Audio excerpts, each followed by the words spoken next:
Our set time. And I hate to have you stand there and wait, but I do.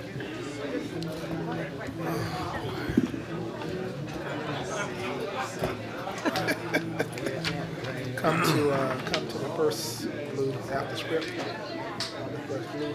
That's it. Thank you.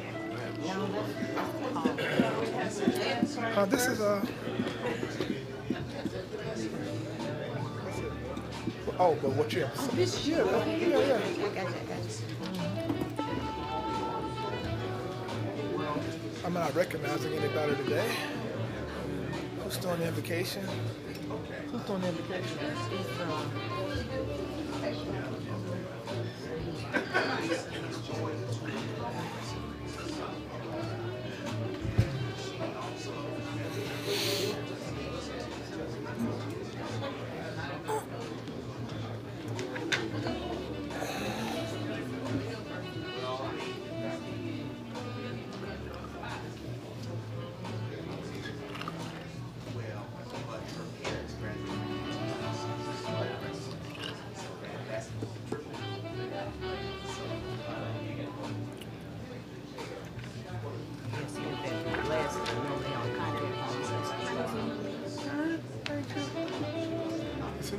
I don't see it. Invocation. Dean Stevens. Dean Stevens. Frank Stevens.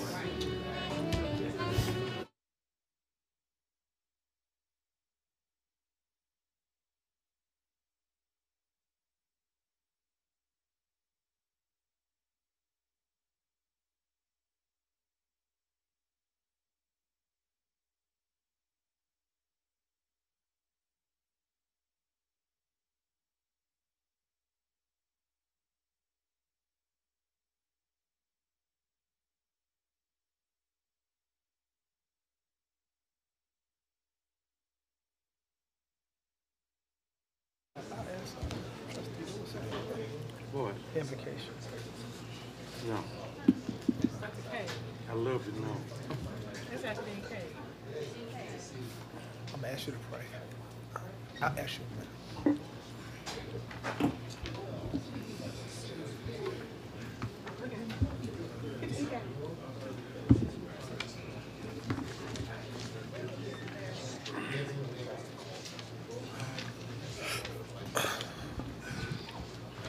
All right, we ready? Everybody's on board, huh?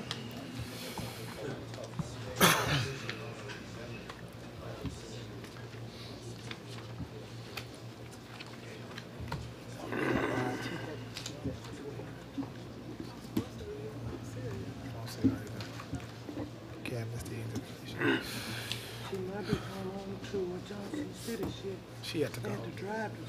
Yeah, she had to go. We're going to start. Good afternoon. All right, I'll try it again. Good afternoon, everybody. All right, I know it's cold outside, but we are grateful for the warmth in here and the love. This is the November the 15th, 2018 meeting of the Tennessee State University Board of Trust. It's now called to order. At this time, I'm going to ask Dean Kay to lead us in our invocation. Could we bow our heads, please? We come once again before Thee who knows all and does all. We thank Him for this day that we have not seen. We thank You right now for what You are going to do in this meeting. We thank You for how You continue to watch over us, guide, and direct us. We thank You for continuing to cover our students, faculty, and staff. Continue to touch our leader and her followers, this board. Just come in to do only You can do. We give You praise and we give You honor, and we claim it right now in the matchless name of Him who does all. Amen. Amen. Amen. We are acknowledging the presence of the cabinet, of our president, also deans of our colleges who are here today, and all the faculty and staff, and all of you who are here today. We acknowledge your presence. And of course, at this moment, we're going to move into our meeting. As you will note in your board materials today, board's meeting, we have several items on the agenda. And so the next item listed on your agenda is the roll call. And Secretary Pelner, if you will please call the roll. Thank you, Chair Walker. If you could just signify yes when I mention your name. Trustee Cole? Yes. Trustee Krabill? Yes. Trustee Freeman? Here. Trustee Lewis? Yes. Trustee Martin? Yes. Trustee McKenzie? Trustee Mitchell? Yes. Trustee Seckman? Yes. Trustee Walker? Yes. Trustee Simpson? We have a quorum. Thank you so very, very much. The first item on our agenda is the approval of the minutes of the September the 20th, 2018 board meeting. You have in your November 15th board materials, the minutes for the September 20th board meeting. Is there a motion to approve the minutes of the September 20th? All right. Second. All right. It's been properly moved and seconded. Any discussion? Hearing none. Questions on the motion to approve the minutes of September the 20th board meeting 2018 is contained in the board materials November the 15th. All in favor say aye. Aye. Opposed by the same. Okay, motion is approved. The next item on the agenda is the approval of the Board of Trustees 2019 meeting calendar as contained in the board materials for November the 15th, 2018 board meeting. I'll entertain a motion to approve the Board of Trustees 2019 meeting calendar as contained in our board materials for November the 15th, 2018. So moved, Madam Chair. Good. Second. All right, probably moved in second. Any discussion? All right, hearing none. The question is on the motion to approve the Board of Trustees 2019 board calendar meeting as contained in the board materials for November the 15th, 2018 board meeting. All in favor, say aye. Aye. Opposers? Okay. Motion is approved. The next item on our agenda is the Audit Committee report. The Chair recognizes Audit Committee Chair, Trustee Cole, who will report the actions and other items from today's Audit Committee meeting. Trustee Cole. Thank you, Chair. The Audit Committee met today to take action on one item, receive reports on and discuss two items, and voted to go into executive session to discuss litigation and other matters that are deemed confidential by state law.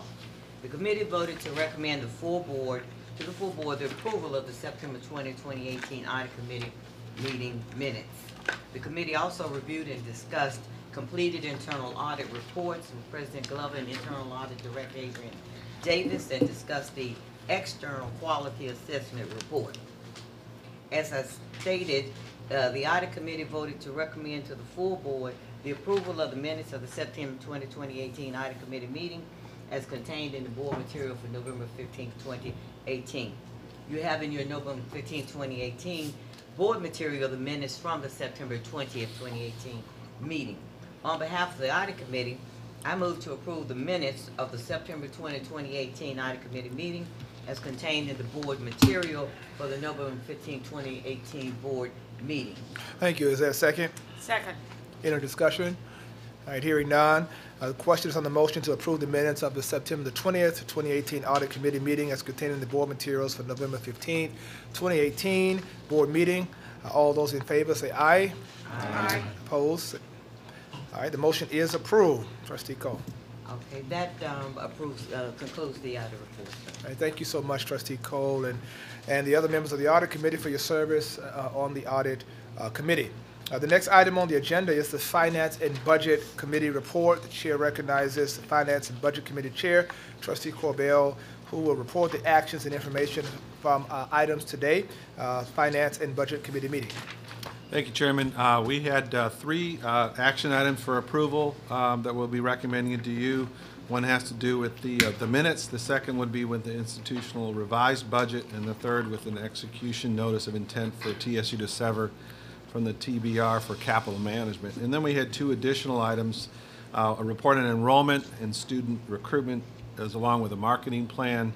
And then the report for the TSU Foundation was deferred because we had such a robust discussion about other things that we really didn't have time to do that one, although we'll be back on our agenda for a called meeting on January 22nd. So, you know, again, the three items that we've discussed, we're going to talk a little bit about the Finance Committee's review of the budget. I'm going to get back to the recommendations in just a minute, but just to essentially, for the board to recall, there are three different timelines for budgets. There is a proposed budget that's done in the late summer, early fall to the board. That's a preliminary budget based on very initial projections. There is this budget, which is called the revised budget, and it's prepared this time of year and normally submitted for this meeting. So that's what we'll be talking about today. And then there's an estimated budget one last time as we get later in the fiscal year. The reason for these three things and the difference between the revised budget we'll be talking about or what we talked about today in the initial budget is that we have more firm numbers regarding enrollment and expenses and other flow-throughs from the state.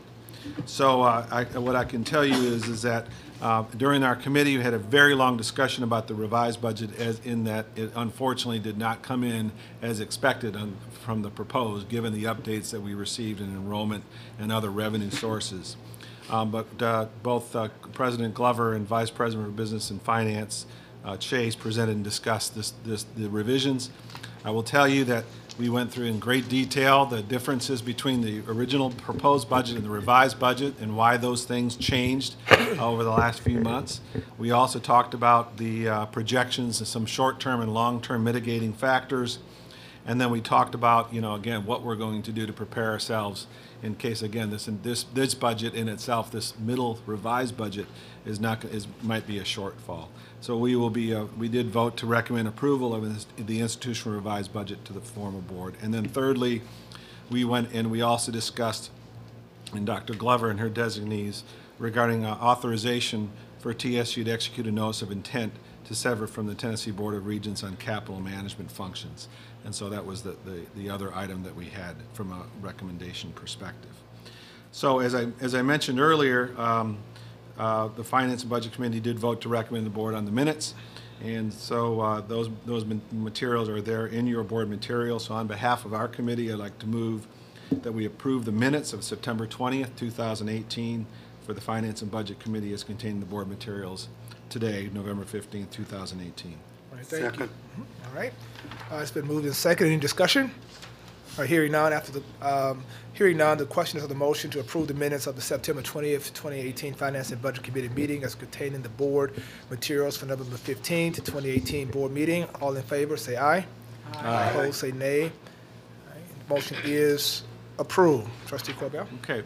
As I did mention, we had a very lengthy discussion about the revised budget, institutional budgets. Went through detailed information regarding variances to date, and then action plans that the leadership team is instituting to essentially meet the plan as we go forward. So the Budget Committee voted to recommend to the full board approval of the institutional revised budget that is contained in your packets today, November 15th. So on behalf of the committee, I move to approve the 2018-19 institutional revised budget as contained in the materials today. And Chair, I would just indicate, because it's a budget item, to require a roll call vote. Okay, very well. Thank you. All right. Is there a second? Second. All right. Any discussion? Mr. Chairman, I'd like to provide a short discussion. Is that okay? Well, we'll leave it to the chair. We'll have to acknowledge whether or not this is appropriate time within the context of the board meeting and the cabinet. So he can, whether or not he wants to acknowledge that. Can you give me some indication of what, this is something we discussed already? This is regarding on the budget, revised budget. This is something that we shared in the committee meeting that we discussed there? I'd like to provide the faculty perspective on some of the items that we discussed this morning that requires further conversation. All right. One of the reasons, and let me just say for clarity, one of the reasons why we attempted to have a robust conversation in our committee meetings today was to mitigate all of these questions and work through these issues, and so that we could do that in our committees. I think we had a very, very intense and robust conversation and allowed for questions in that setting. So I would have to decline that so that we can move forward if we can and keep those in our committees, because we do have that. We spent certainly almost 30, 45 minutes just on that alone today, beyond. I'd like to remind that I'm not a member of the Budget and Finance Committee, and I cannot make motions in the morning. So it's up to you to get the faculty perspective or not. That's the decision by you. I would just clarify that in the Finance and Budget Committee meeting, you have the committee members and all board members are invited Present, and present and attend. And I believe we had everyone in attendance at that meeting. And while Trustee Seckman is correct that he cannot make a motion, discuss. there's obviously a discussion that can request that someone make a motion related to any agenda item. Right. Mr. Walker, yes, I'd like go to ahead. move to the previous question, please. Thank you. All right. So the motion is still on the floor for the previous question, and is there a second on that? Second. All right. This time, we're going to have a roll call, please. Trustee Cole, Yes. Trustee Corbill, Yes. Trustee Freeman, Yes. Trustee Lewis, Yes. Trustee Martin, Yes. Trustee McKenzie, Trustee Mitchell, Yes. Trustee Seckman, No. Trustee Walker. Yes. All right. All right. The motion is approved. All right. Trustee Corbell. Yes, the last item is the approval for the authorization for TSU to execute a notice of intent to sever from the TBR on just the capital management function. So the Finance and Budget Committee voted to recommend to the full board the authorization for the university to execute a notice of intent to sever from TBR on the capital management. And those materials, of course, were not only discussed in our meeting, but also are in your materials today. So on behalf of the committee, I move to approve the authorization for TSU to execute a notice of intent to sever from TBR on the capital management function. Second. All right. It's been properly moved and seconded. Is there any discussion? All right. Hearing none, the question is on the motion to approve the authorization of TSU to execute the notice of intent to sever from the Tennessee Board of Regents on the capital management function as contained in the board materials for November 15, 2018 board meeting. All those in favor say aye.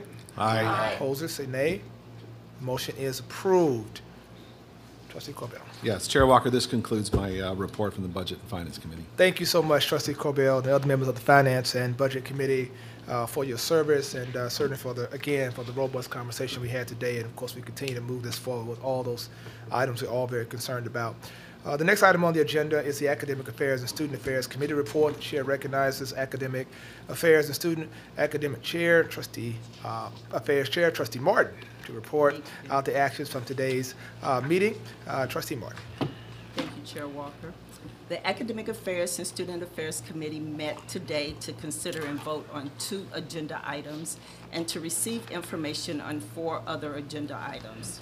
The Academic Affairs and Student Affairs Committee voted to recommend to the full board the approval of the September 20th, 2018 Academic Affairs and Student Affairs Committee meeting minutes, as well as the approval of an off-campus academic dual enrollment program at Knowledge Academy's charter school. The Academic Affairs and Student Affairs Committee also received reports on SAC's 10-year reaffirmation review, the College of Health Sciences Nurses Program, and Academic Affairs and Student Affairs General Matters. As part of the Academic Affairs report, Vice President for Academic Affairs, Dr. Mosley, updated the committee on the institution's efforts to enhance its rankings in general higher education publications and HBCU rankings. As I stated earlier, the Academic Affairs and Student Affairs Committee voted to recommend to the full board the approval of the minutes of the September 20th, 2018 Academic Affairs and Student Affairs Committee meeting as contained in the board materials for the November 15, 2018 board meeting. On behalf of the Academic Affairs Committee, I move to approve the minutes of the September 20th, 2018 Academic Affairs and Student Affairs Committee meeting as contained in board materials for November 15, 2018 board meeting. Second. All right, it's been seconded, moved and seconded. Any discussion? Hearing none, the question is on the motion to approve the minutes of the September 20th, 2018 Academic Affairs and Student Affairs Committee meeting. It's contained in the board materials for November 15, 2018 board meeting. All those in favor say aye. Aye. Opposed say nay. All right, the motion is approved. Thank you, Trustee Martin and the other members of the Academic Affairs and Student Affairs Committee for your continued service to this very important committee. All right, Trustee Martin. As I mentioned, the Academic Affairs and Student Affairs Committee voted to recommend to the full board the approval of an off-campus academic dual enrollment program at Knowledge Academy's charter school. On behalf of the Academic Affairs Committee, I move to approve the off-campus academic dual enrollment program, Acknowledge Academy's charter school, as contained in the board materials for the November 15, 2018 board meeting. Second. Second. All right, thank you. It's been moved and seconded. Any discussion? All right, hearing none. The question is on the motion to approve the off-campus academic dual enrollment program at Knowledge Academy, our Academy's charter school. It's contained in the board materials for November 15th, 2018 board meeting. All those in favor say aye. Aye. Opposed say no. The motion is approved. Thank you again, Trustee Martin and the other members of the Academic Affairs and Student Affairs Committee for your continued service. It's very, very important committee. All right. The next item on the agenda is Executive Committee report. As Chair of the Board and Chair of the Executive Committee, I will report the actions and information items from today's Executive Committee meeting. The Executive Committee meeting met today to discuss and vote on specified committee agenda items. The committee voted to recommend to the full board the approval of the September 20th, 2018 Executive Committee meeting minutes and the approval of the board's policy 006, policy governing board consideration of tuition and mandatory fee increases. The Executive Committee also heard an update from Vice Chair Cole on the President's annual performance review and a report from Secretary Pendleton. As I stated, the Executive Committee voted to recommend to the full board the approval of the minutes of September 20th, 2018 Executive Committee meeting as contained in the board materials of November 15th, 2018 board meeting. And on behalf of the Executive Committee, I move to approve the minutes of the September 20th, 2018 Executive Committee meeting as contained in the board materials of November the 15th, 2018 board meeting. Is there a second? Second. So moved and second. Any discussion? All right, hearing none. The question is on the motion to approve the minutes of the September 20th, 2018 Executive Committee meeting as contained in the board materials for the November 15th, 2018 board meeting. All in favor say aye. Aye. Those opposed say no. Motion is approved. As referenced above, the Executive Committee voted to recommend to the full board the approval of Board Policy 006, Policy Governing Board Consideration of Tuition and Mandatory Fee Increases as contained in the board materials for November 15th, 2018 board meeting. On behalf of the Executive Committee, I move to approve Board Policy 006, Policy Governing Board Consideration of Tuition and Mandatory Fee Increases as contained in the board materials for the November 15, 2018 board meeting. Is there a second? Second. All right, it's been moved and second. Any discussion? All right, hearing none, the question is on the motion to approve the board policy 006, policy governing board consideration of tuition and mandatory fee increases as contained in the board materials for November the 15th, 2018 board meeting. All in favor say aye. Aye. Opposers say nay. All right, the motion is approved. The next item on the agenda is the President's report on athletics. The material for this report items are included in your board materials for today's board meeting. The chair recognizes President Glover, who will provide information on or appoint her designee to report on this agenda item. President Glover. Thank you, Mr. Chairman. I'm going to call on our athletic director, Ms. Teresa Phillips, to make this report. Thank you, Dr. Glover. And thank you, Board Chair Walker, Dr. Walker, Welcome. and Dr. Cole, co-chair, as well as the other trustees of the board. I really am tremendously honored to be able to present to you all this afternoon, so I'm excited about that. I'm Teresa Phillips. I'm the Director of Intercollegiate Athletics here at Tennessee State University, and I've been in this role for 16 years. I came to Tennessee State in 1989 as the head women's basketball coach, and was really privileged to coach some of the best players that ever came through here. So that makes it easy to be a successful coach when you have good players. We were able to win 4 OVC championships while I coached, and I was able to do a lot of things with a great staff. Now I'm an athletics administrator. So I am really working very diligently to be impactful nationwide. I am very involved in the NCAA on several committees over this period of time. I presently am a member of the NCAA HBCU Advisory Committee, which really looks at a lot of the issues that the HBCUs face nationwide with intercollegiate athletics. Also, I am very, very privileged to be on one of the most powerful cabinets, the Division I Women's Basketball Committee, that makes all the decisions for the major women's basketball championship of the NCAA. So those are exciting things that I've had the opportunity to do representing Tennessee State as the AD. Tennessee State, as all of you know, and formerly TSU, Tennessee A&I, has, you all know, a storied history of excellence in athletics. This is no secret to those of you who are here if you're on our board. We have really, more than any other probably school, had three iconic coaches here on our campus. Number one, John McLennan. He's the father of the fast break offense, has won three major college national championships representing Tennessee State. All of you know our legendary coach, John Merritt.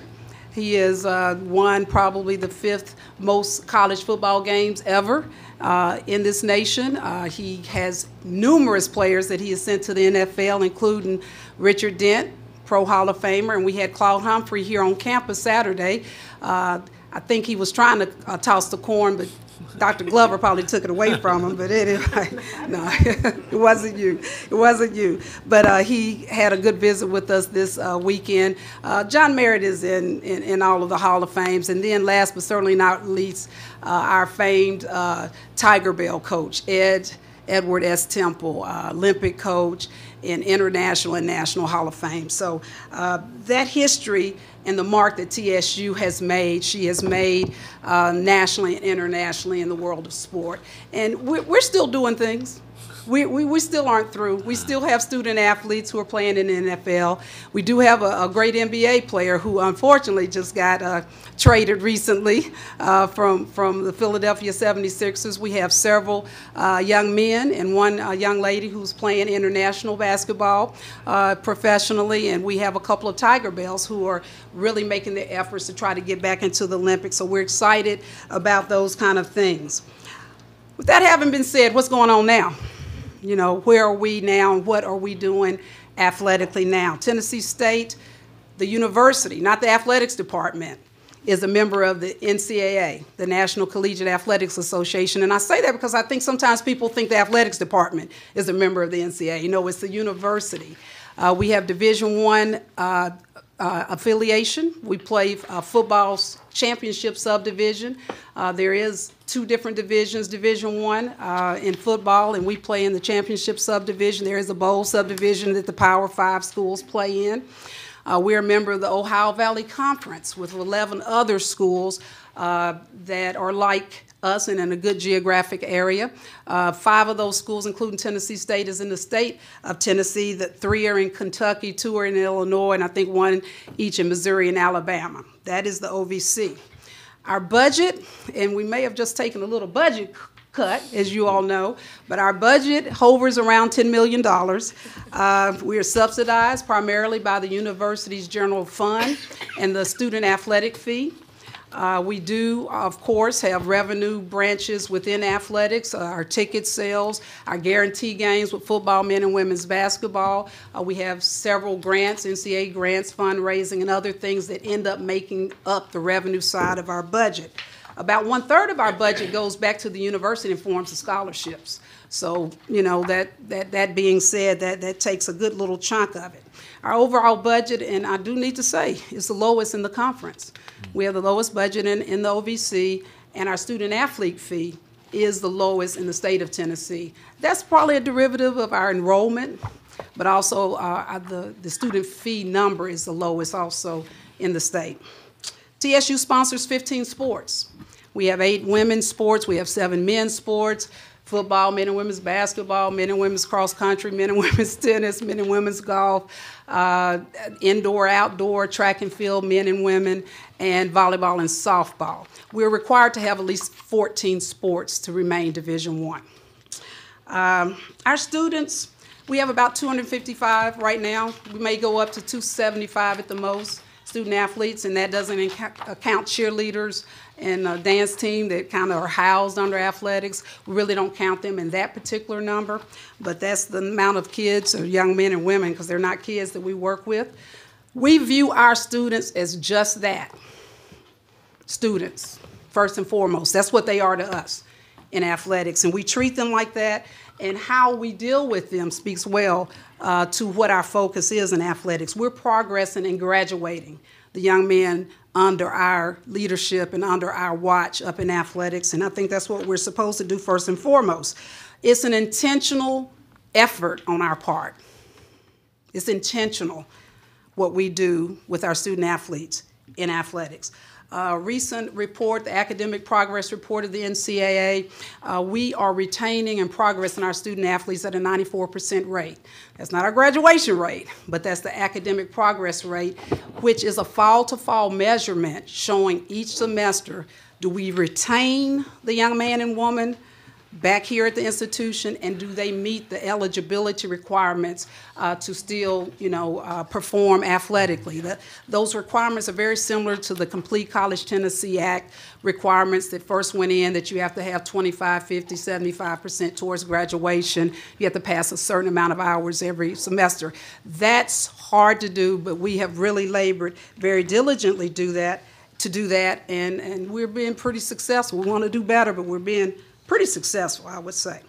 Our graduation success rate is 63%. Our federal graduation rate is 53%.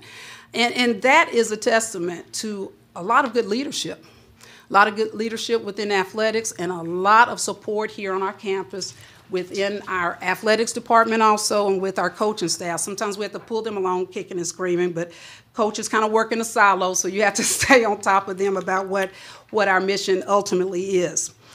Our teams have had varying degrees of success, and that we do play ball in athletics. We do keep score in athletics, and we have had varying degrees of success, especially within our conference. We've had very good success overall, playing other HBCUs, but we are in the OVC, and that's where championships are won, is within your conference. So we have some work to do. Our coaches know that. But I do want to let you know that we have had good individual success with our students. Our students are being All-American still. They are winning individual championships in the individual sports. They are making OVC all-conference teams. So I want you to know, last year we had the Defensive Player of the Year in men's basketball. We had the top indoor athlete in men and women's track and field. We had over 24 medalists in women's track and field. And in our OVC championships, we had over 20 with the men. We had 2 women basketball All-Americans. We had 2 football, which we have had often 5, 6, 7, and 8 football All-Americans. Last year we only had 2. But, we have done well with those individualized things that our athletes have done. The women's tennis team won the HBCU National Championship tournament last year. That was huge on the part of us in the HBCU National Tournament. We had 10 athletes who won the OVC Medal of Honor last year, which is good, 4.0 for the whole year, and you had to be at least a sophomore. You couldn't just do it as a freshman, but that was very good. 55% of our student athletes last year had a 3.0 or higher, 55%. That's pretty good. So we're very pleased with the progress of what we're doing on a lot of counts, with how we're dealing with our individual student athletes. It's kind of easy for one who's not inside college athletics to really say, we don't care about the behind-the-scenes work. We just want to see what happens when you get out on the field of play. But the behind-the-scenes work is really what we do in the Department of Athletics. The results are what you see out there playing ball, but there's a lot of behind-the-scenes work. And I just really wanted to take a little time today to give you some information, introduce you, the board, to some of the inner workings of athletics administration, what some of all those people just are doing working in athletics. We have some really competent, committed, really talented young people and other people who work for athletics, and I want you to know about them. Let me introduce you to some of those areas so you'll know what we're really doing to really promote the results that you end up seeing. First of all, we have academic services. That's upstairs. If you ever get a chance, go upstairs on the second floor. We do have 3 full-time employees there who work with our student athletes. They have mandatory study halls. That is monitored. We do tutorial management. We utilize our faculty for tutoring. We do peer tutoring upstairs also. That's done all through the evening too. That's not just during the day. We have face-to-face meetings weekly with every freshman and every transfer student athlete. If you're here for the first year, we look at you every week face-to-face to talk about academics upstairs. I think that's very, very significant, and it makes a difference. They also play a part, and we do a lot of recruiting, obviously, in athletics, and so they play a big part in the recruiting process. We do pre-evaluations of all of our prospective students, and so they handle that. We got to make sure they're going to be eligible NCAA-wise, and they're going to be able to be successful students here at TSU, so they do that up there. And also, we have a lot of on-campus meetings with prospects and parents and guardians. And so that area up there is very involved in that. So that's academic services. Athletic media relations, let me share something about that with you. We have 3 full-time employees doing that, but we just lost one to the University of Hawaii. He's leaving. We just gave him a little going away yesterday. Real talented young man, and you hate to lose them, but we really hate to lose them. We have 3 full-time employees. We use a graphic designer that helps us a little bit part-time. And we have a lot of game day part-time workers. Just putting on a football game, a volleyball game, a tennis match, you have to have people working that and taking care of a lot of things. So media relations does that. They really serve as a liaison between TSU athletics and the local, regional, national media, NCAA, all that kind of thing, our alumni. They're the chief public relations unit for athletics, the branch of athletics that does the PR. They maintain our website. I don't know if you've ever gotten on our website. It's tsutigers.com, but if you go on the university website, you just click athletics and go straight to that. They are the ones who do that. They maintain that. They do all of our print media. They do our social media, all our video content. They do all the coverage for the 15 sports teams. We have a vibrant social media platform with multiple Facebook, Instagram, and Twitter postings every day, and they do that. They handle all of our game day operations, including the live stats. You can look on and you get live stats, so there's somebody having to do that and put that in as these games are going on. Often you're at the football game, but we have a volleyball game going on. Often you're at the football game, we have a volleyball game, and we have a track meet going on. These folks are having to do all of that work, okay? They do all the schedule cards, posters, publish the media guides, the creative content for social media, and the video creation. All of that is at the core of media relations, and I'm going to just tell you this, and some of you who are in the business know this. If it's not on social media now, then it didn't happen. It didn't even happen. So that is a good part of what those young men and women up there do. Compliance. This unit, we can't have athletics without compliance. You ever play sports, a lot of cheating and a lot of other stuff can go on if you don't keep people in check. You got to watch what you do. And this area is in charge of that. Their charge goes deep and wide, and they're some of the best in the country. And I wouldn't say that except for they get called by the NCAA and other people to come and teach other people how to do what we do. That's how good a compliance division that we have. We have passed every NCAA audit, and we get audited constantly with everything we do. OVC audit and the university state audits, we have passed all of them because this unit assures us, the board and Dr. Glover, that there's institutional control of our athletics programs. That's what you don't want to ever have, is lack of institutional control. And this is what this unit does. They do it by providing educational support for me, for our coaches, for our athletes, for our boosters, for our alumni, and we need to probably have a thing for you all to make sure you know what should be being done and not done, so that someone won't trip you up as a board member, and we have a violation, have to write you up, Ms. Martin. So we don't want to do that. So everything we do is monitored. Every phone call is monitored by our coaches. You just can't call kids whenever you want to. You can call them at a certain month, and after they finish March of their junior year, and then you can't call certain sports until September, and then you can only call them once a week, and then there are dead periods that you can't call them in. All that is monitored. You can't have someone, Bill Freeman, come over to your house and eat one of our student athletes. There's a form called an occasional meal form. That has to be monitored. They can't work for you, Dr. Cole, at the bank without permission. They can't even have a car on campus without us registering it. So the NCAA won't think that somebody over at Cadillac Place gave it to them. So, you know, and that is checked by the NCAA. They don't just trust us. They check us, and this area does that. They do student-athlete orientations. Certification of eligibility is huge. Dr. Cade's area helps us with that. We don't really certify them as eligible, but we have to start a lot of the paperwork, and then Dr. Cade's area up in admissions and the records department, they have to do that. Every semester we have to see, what did they take? What did Dr. Seckman take? What classes, what did he say his major was in?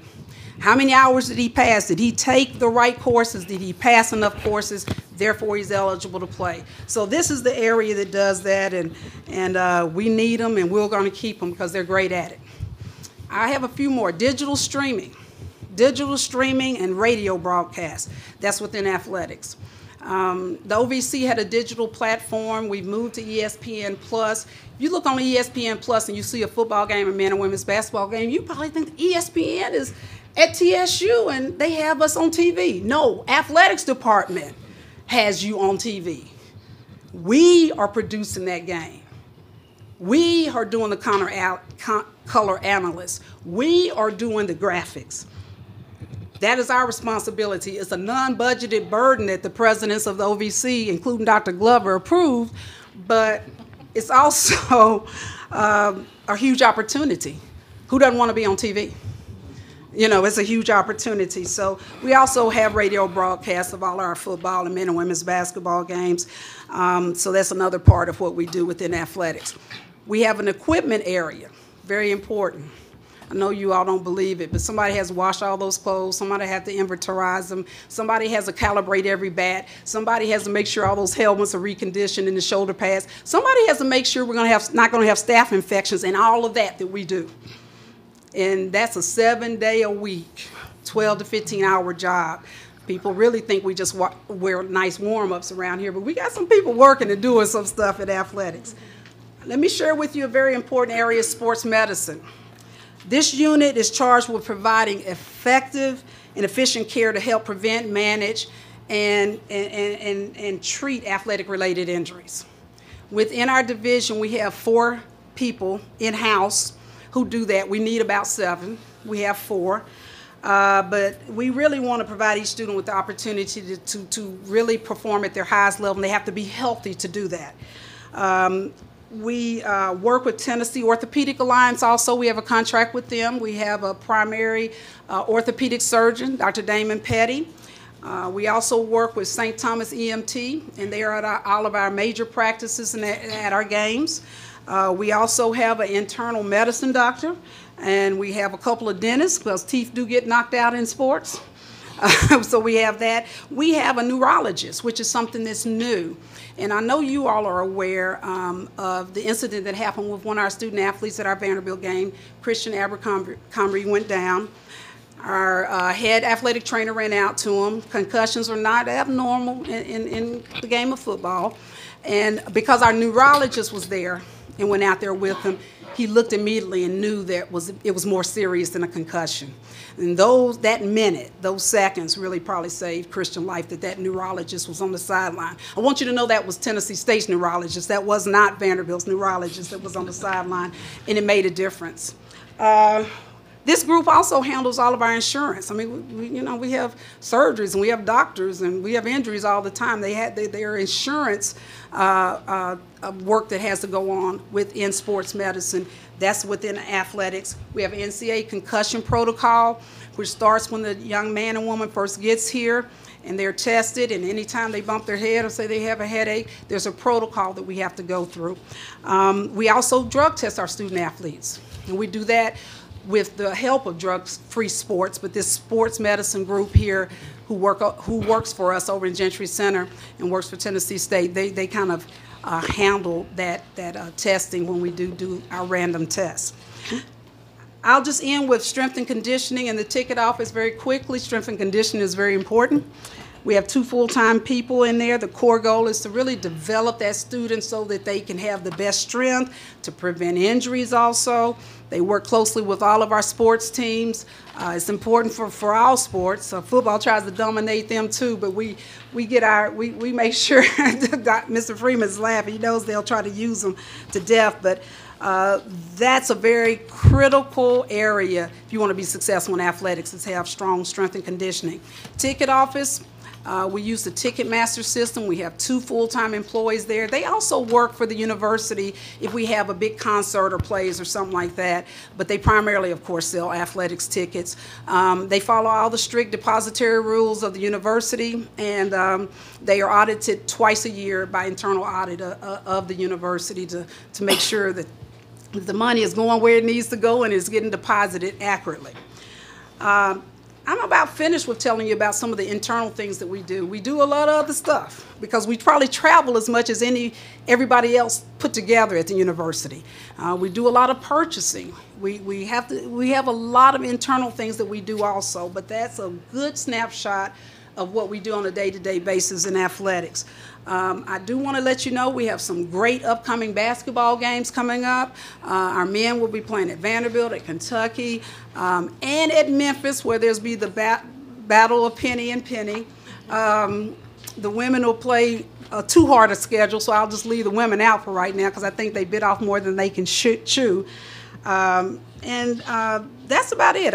If you have any questions for me, I'll be happy to answer any of your questions. I think a broader discussion of athletics needs to be had so that we can get some direction of what we want to do, how good we want to be, how we can fund ourselves so that we can be successful. But I did want to give you that overview in this first opportunity. Wow. Wow. Well, thank you so much, Teresa. As I travel around the country, I mean, you are one of the most respected athletic directors, and I mean that sincerely. I hear it all around the country, and the work that you do and the department area that you've built and the hires you've made have been just amazing, and we appreciate that. And I saw firsthand the response of Christian Abercrombie and how TSU athletics was right there, and to advocate for the neurologists and that to happen, and it's just so important. And so this board is certainly behind you, and we look forward to a future of greater funding. We hope to get that you get you up the road there. That's so important. I just have one question. Any update on the FAMU game coming back to TSU? We're working on it. We have a little Southern on the side. I hope so too. A little Southern on the side would be great. Now that would be great. But Dr. Glover may want to share that with you. She's working pretty diligently with a group and myself and Dr. Johnson, and I think we got it. We have it coming up for. Why don't you go ahead and tell them? Well, we do have a group that we believe can pull the game off. All right. And we will not be playing until 2020. We hope. Both FAMU and TSU are pretty much on the same page to be willing to go with it, and we're looking at either a 2 or 4 year agreement. So awesome. we hope for good things back in Atlanta. All right, that's great. That's great. Thank you so much. Thank you. All right, thank you. All right, this time we're going to have our president's report, and this time we'll hear from Dr. Linda Glover. Thank you, Mr. Chairman, Chairman Walker, Co-Chair Cole, the members of the Board of Trustees. This is the President's report. What's the next one? We're going to start with our students. This is the GPAs of our incoming freshmen. You can see from fall 2016 17, 18, how 2.8, then went to 307, then this past year is 3.1. The ACT score similarly is creeping from 18, 18.7, this year's 18.9. So we're looking at the type of student that we're trying to admit. Of course, that's still not the numbers we want to see, but it's growing. Our enrollment trends, yes, our enrollment is down. It's down considerably. We're down to 7,780. We're just under 7,800 this year, and we do have a robust plan, as we discussed earlier, to bring the enrollment back. A lot of it is marketing, a lot is a ground game, recruiting, but we're looking to how we're going to bring the enrollment back up by getting the quality of student who can work through the system, proceed through the system, and graduate. Because as you know, the model has changed. It's not based on the numbers anymore, as it could be. We still had between 900 and 1,000 students who we just could not admit this fall. Despite their talking to us, their parents come to meet with us, we know that we have an objective. This is not unsuspected. This is not a surprise. We just know that since the new funding formula is based on productivity, it's not based on the numbers any longer. But we do have, given that, we still want to get the enrollment to a respectable level, so we're looking at around 8,000 immediately, and then continuing to grow as we grow the type and quality of student we're looking for. I will tell you some of the things that contribute to enrollment declines that we've said before. We know the lack of financial support to either attend TSU or return to TSU. I've told the board how we lose good students because we don't have the money for them to come, even first-year students. We want to talk to them about coming to TSU, and they'll say, well, I got a full package at MTSU or a full package at A&T, but we don't have enough funds to give everybody the full package. So we have a formula that Dr. Cade has worked out as to how some students can get more funding than others based on certain things. Timing is one of them, but we're working hard to get more funding and more financial support to attract more students. And then the admission standards, as we market the admission standards, we know that we all believe that quality attracts quality. So we're going to do all we can to continue to market our new standards. We put out press releases, we've talked to students. Other students on campus are talking to students about how happy they are to sit next to somebody who has a respectable GPA. So we get good comments about from the students about the new admission standards. And then there's the effects of Tennessee Promise, which allows the high school graduates to attend community college tuition-free, essentially tuition-free. And it is hard to compete with free. And so we beefed up our plans of how we're going to recruit at the undergraduate level and also at the graduate level. This shows enrollment by college, the trend. Every college last year of 2018 had a decline in enrollment except public service. Public service is the only one that had an increase in enrollment over last year, over the prior year with a steady increase.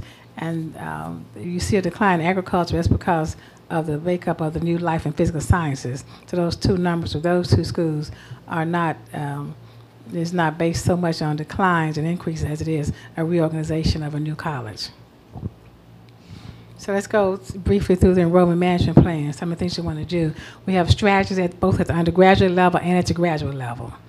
So we want to talk about the strategies at strategic outreach, strategic marketing, communications, the technological infrastructure enhancements, as well as the capital improvements, and then the funding for scholarships. So the outreach, we want to increase the recruitment outreach to high school populations within the state of Tennessee and those in a 250-mile radius. We have a really detailed plan of going to the high schools and meeting with the superintendents also, as well as the guidance counselors, to ensure that we could better market TSU and take TSU, that's the type of outreach, to go to the schools where we have a good yield and continue and go from there. And then extend it to the community colleges, to the transfer students. We've done it somewhat, but we're really beefing it up this year. And then the non-traditional students and international students, also part of the strategic outreach. it's more than just that, but those are some of the key points. And then the marketing, to make sure we focus on advertising the new admission standards and advertise the student successes. We have the students doing videos of why they came to TSU and the successes they have achieved, the new student life initiatives that we have, and then the capital improvements, the new buildings that we're doing. We want to increase the emphasis on social media and the e-recruiting and mobile application, online marketing. So we want to get in the world of where the students are located and what they respond to. And they really respond more, as you know, to the social media than anything else. And then to communicate a little differently, enhance the communication strategies for our current students and for the students that are in the recruitment process, those we're trying to recruit. The way we communicate to them is vital. So we're working on the communication strategies, as well as the telephone campaigns to the students, to the seniors. We have the calling tree, and then those who've been accepted already, those who are about to apply, those are transfer students, and then the readmitted students. And be timed in our communication so we can be competitive. We don't, and give more information as much as we can to the students, and then be more personal in the invitations that we do.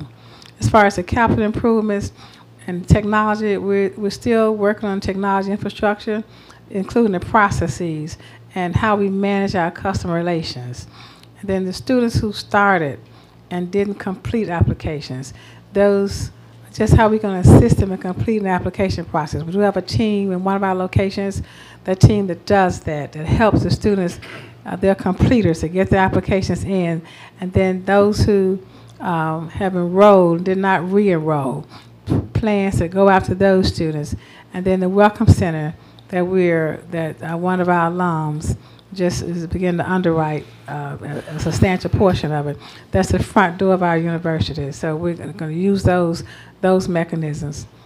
And then now the strategic funding for scholarships. It's a given that we need more scholarship dollars so students can come to TSU. And we're going to work with the Office of Institutional Advancement just to ensure that we generate more funds for our first-year students. Because once we get the students here, we want to find a way to keep them while they're here too. And then develop a plan for increasing the need-based scholarship. We have a lot that's based on academics, but then we want to increase the need-based scholarships also, as well as the private sources from corporations and others, the foundations and others. The plan is very robust for the graduate school. Even with the standards, new admission standards for the undergraduates, the competition from Tennessee Promise at the undergraduate level. At the graduate level, it's kind of just, it's an open door for graduate students. So we're taking advantage of that by increasing the marketing of TSU to TSU students and to TSU alumni.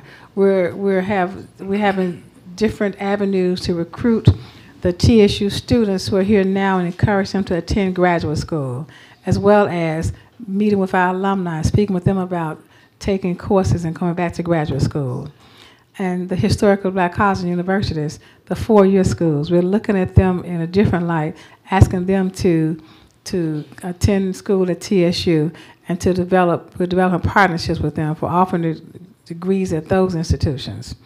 And the social media, again, the networks for the social media, and some other things, fostering the partnerships that we have with the various locations, surrounding locations, Memphis and Nashville and Jackson, Tennessee, and Chattanooga, Clarksville, and Atlanta, fostering different partnerships. And then developing our accelerated programs we have, such as the Executive MBA program, and then just following up on students who were here in graduate school, but then they dropped out and didn't complete their advanced degree. So we're going to go back to them and see what can be done for them to come back and complete their degrees. Now, budget and finance, the budget update, we did write a letter to the campus, inform the campus of the measures that we're going to implement to address the current budget. The objective is to make sure we have a financially sound university and ensure our future financial health. You know, as HBCUs, you know that you're always going to hear that they're about to become extinct. This HBCU is going to close down. I mean, that's just common. We hear that jargon all the time. But we know that we are financially strong, and when people say that, we just take issue with them and show them the numbers that we have and where we're headed. And then from a budgeting perspective, The decrease, we had a decrease in enrollment. We acknowledge that because we derive a large portion of our money, our revenues from our enrollment, from the tuition. So when that goes down, then that really affects the entire budget because that's our large revenue source. So we can do three things. We can either increase the revenue, we can decrease expenses, or we can go into reserves. And we have committed that we're not going to reserves. So we can either increase our revenue or decrease expenses, or a combination of the two. So we have a 10% reduction in our operating budgets, meaning we're going to have a hiring freeze, state-funded positions, including reclassifications of positions. We have holds up on our temporary personnel, and we're having some other restrictions on the operating fund. So we're going to do this through operations, so the operating budget, to make sure we can get the budget back on track. And we're reviewing professional services contracts to look at the consultants that we have and the contracts that we have to see what types of savings we can generate there. So now, one thing we did say, the cost reduction measures are not including the faculty layoffs. So that has been something that's being circulated, but that's just not true. The budget's not based on faculty layoffs. Then it was moved to strategic planning. We started strategic plan a while back, but now we've reorganized the strategic team and the processes that we're doing. And we reviewed the established priorities that we had. One was to increase the 4-year graduation rates, to ensure the campus health and safety, to improve customer service and diversify the revenue streams, improve the campus infrastructure. So the 4-year graduation rates, that involves recruiting at a higher level so that the students can go through the system and graduate. Then we had there's an additional focus for the strategic plan, that is putting emphasis on teaching and learning and on research. I thought I'd throw in the salary adjustment so you could see that we did an across-the-board increase that was made effective July 1 for all employees of TSU payroll as of June 30th, 2018. The faculty received a 2% salary increase, staff received 1.5%, and then we brought the salary up for the PhD faculty up to $55,000 at the minimum level. And department chairs brought those up to $90,000. And the cabinet members did not receive salary adjustments. Now let me move to accreditation. Our 10-year report is due September of next year, and then on-site visit is March of 2020. The new emphasis in the SACS rules, the new emphasis on student placement. So we're looking at student results and making sure that our students are placed. We're putting a lot more emphasis on student placement. So they've been holding meetings to provide the updates to the campus community, get campus input, because the campus that drives the accreditation of any unit, including the campus, including the overall university. And then the committees are meeting regularly in connection with the SAS reaffirmation process. And then we have the quality enhancement plan. We have 2 working committees.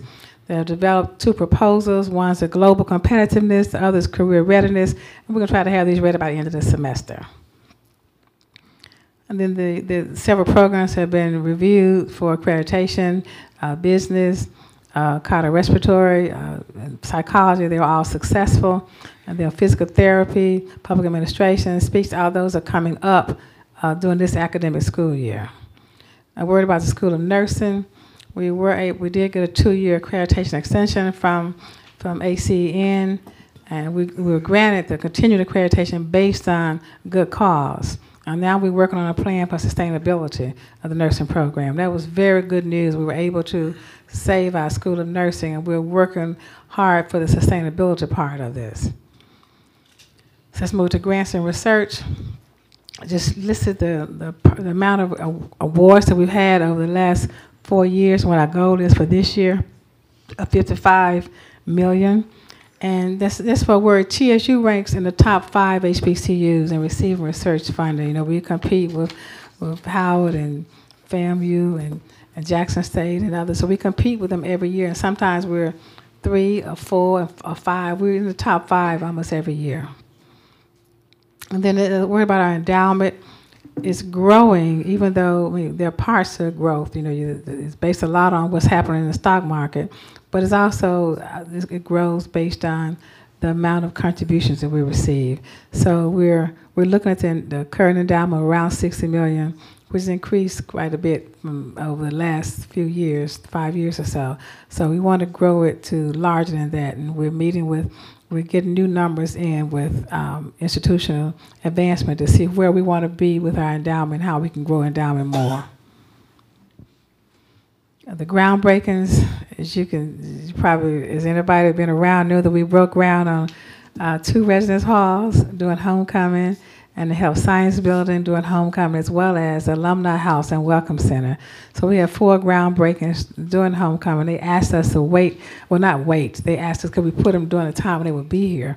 So we had one we were going to schedule before that, but we decided to listen to their request, and we did all 4 during the homecoming. So we're working through that now to get to Dr. Johnson, I think is spearheading their academic with Mr. Chase with facilities. And so we're really excited about that. And so the next one is a schedule of when there's a construction schedule, when we plan out, we show when we're supposed to break ground, when we like to complete those. And so we're looking at the completion dates down the road, but we've done the good part. We've started to construct. We've broken ground, and we complete them. Probably most of them will be done in 2020, maybe 2021. All right, we have some legislative priorities.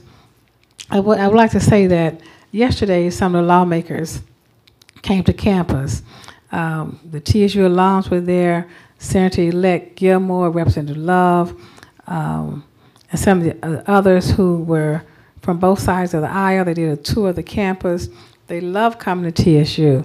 So we took them around the campus, to the ag building, to engineering, the sponsored programs, to health sciences, and they were really impressed. And so the information that we've asked them to take a look at and to present this year in the legislature, we're still working on these priorities, because we're asking for, we're working through the things that we need. We put things to the governor. THAC is playing a role in this, and that's where we are with our legislative priorities. So that is the President's report. I do want to, before I end, I want to just say thank you to everybody, to wish you all a bountiful Thanksgiving. We have a lot to be thankful for, from James Shaw Jr. to Christian Abercrombie.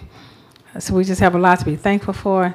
Our student successes, from the award-winning research and our national recognitions. So we just have a lot to be thankful for, and so we want to wish each and every person a happy and fruitful Thanksgiving. Mr. Chairman. Thank you so much, Madam President, for your report, and we really appreciate your vision for this university, and as we continue to move forward and making certain that all of these initiatives come to fruition, we appreciate the board's work in that. The final item on the agenda is the board chair's report. I'll just take a brief moment just to share a couple of things with us before we are ready to leave. One, I do want to just share how incredibly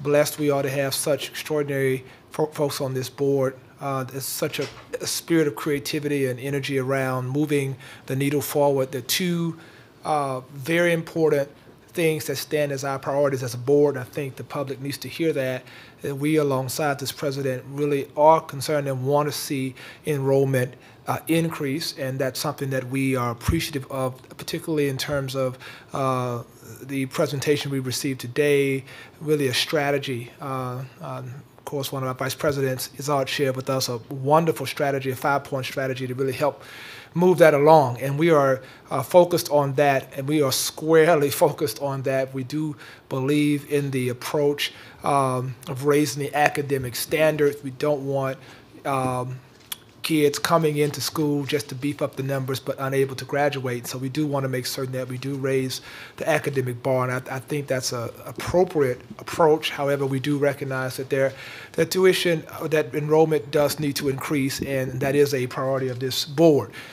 Secondarily, this board is incredibly concerned and focused squarely on deferred maintenance. And of course, you've just seen many of the deliverables that are coming down the pipe in terms of the dormitories and a variety of things around. So we are focused on those items, and we are aware of many of the other things that may be happening, customer service issues and things that may be prohibiting a variety of folks from coming alongside this incredible institution. But this board is focused on those things in our committees and the work that they're doing. It is robust and very intentional, and we are committed to making certain that the spirit and history of this great university comes to pass. I do want to recognize and just some extraordinary awards that happened since the last time we were here. Dr. Edith Mitchell, who received the Jefferson Award in Philadelphia. She was the first woman of color and female to receive this incredible award representing Tennessee State University, and we're just so very happy and proud of her. I think that deserves an applause. Also, of course, we had an opportunity to share together in D.C., and we were so very, very proud. Actually, the day before her award, we were very proud to sit in Washington, D.C., and to witness during the Thurgood Marshall Foundation ceremonies, our president received HBCU President of the Year award, and we were just so proud of that. I think that deserves a hand as well. So again, thank each one of you so much, and we appreciate all of you. And as we prepare to close, I just want to thank, again, join in with our president to thank each one of you for being here, and just really hope that you have a very blessed holiday season. Know that this board is working on behalf of this university, each one of us serving at the pleasure of the governor of the state, but certainly our hearts into this work to make certain that this university continues to lead the way in so many areas. So we're very grateful and thankful. I'm sorry, Madam President, I yield to you. Sorry. You just triggered something. This is the Governor Haslam, and this is the last time we can have a chance to thank him publicly for what he has done for higher education in the state of Tennessee, for TSU, and for the LGIs, and for putting together such an awesome board. And so for that, I think we should give the governor a round of applause. Yes. And we look forward to working with the new governor and to make certain that the initiatives of this great school go forward. Again, we thank each one of you. If there's no additional business before us, I will entertain a motion to adjourn. We'll move it, Chair. All right, it's been properly moved and seconded. And yes, the question is on the motion to adjourn the meeting. All in favor, say aye. Aye. Those who like to stay, thank you. Thank you all for coming.